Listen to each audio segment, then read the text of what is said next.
మనకు అనేసి సార్ చెప్పడం, మా నాయకులు కానీ అక్కడుండే ప్రజలు కానీ లోకల్ మా ఎమ్మెల్యేలు కానీ మా స్థానిక నాయకులు అందరూ కూడా చాలా నిబద్ధతతో పనిచేసి ప్రజలు కూడా అంతే కోఆపరేట్ చేసి ఆ కోవిడ్ టైంలో చాలామంది చనిపోవడం జరిగింది, చాలామంది అనారోగ్యం బారిన పడడం జరిగింది.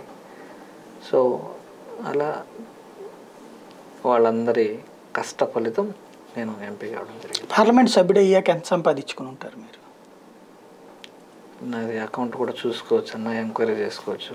ఆఫ్ ద రికార్డ్ కానీ ఆన్ ద రికార్డ్ కానీ నేను అఫిడవిట్ వేస్తా కదా. ఇప్పుడు ఎలక్షన్కి పోవాలి కదా, ముందు ఎంత ఉందో అంతే ఉంటుందే కానీ బ్లాక్ ఏం దాచలేదా? ఎవరు ఇస్తారు మనకు? నేను ఇప్పటి వరకు పనిచేసినటువంటి పనులన్నీ కూడా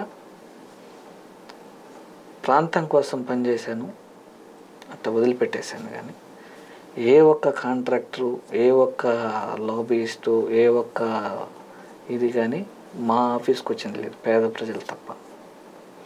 అంటే సాధారణంగా ఎంపీ అంటే ఈ నేషనల్ హైవేస్, కేంద్ర ప్రభుత్వ పథకాలు ఇట్లాంటి వాటిట్లలో సంపాదించుకుంటారంటారు. అంటే అట్లాంటి ఏ పనులు జరగలేదా మీ నియోజకవర్గంలో? చాలా దాదాపుగా నా నియోజకవర్గం Tirupati in and around Tirupati parliament సెగ్మెంట్లో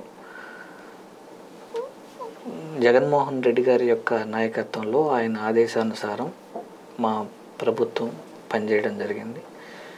ఈ 2019 నుంచి ఇప్పటి వరకు ఇన్ అండ్ అరౌండ్ తిరుపతి 698 కిలోమీటర్లు నేషనల్ హైవే కనెక్టివిటీకి అనుమతులు సంపాదించడం జరిగింది.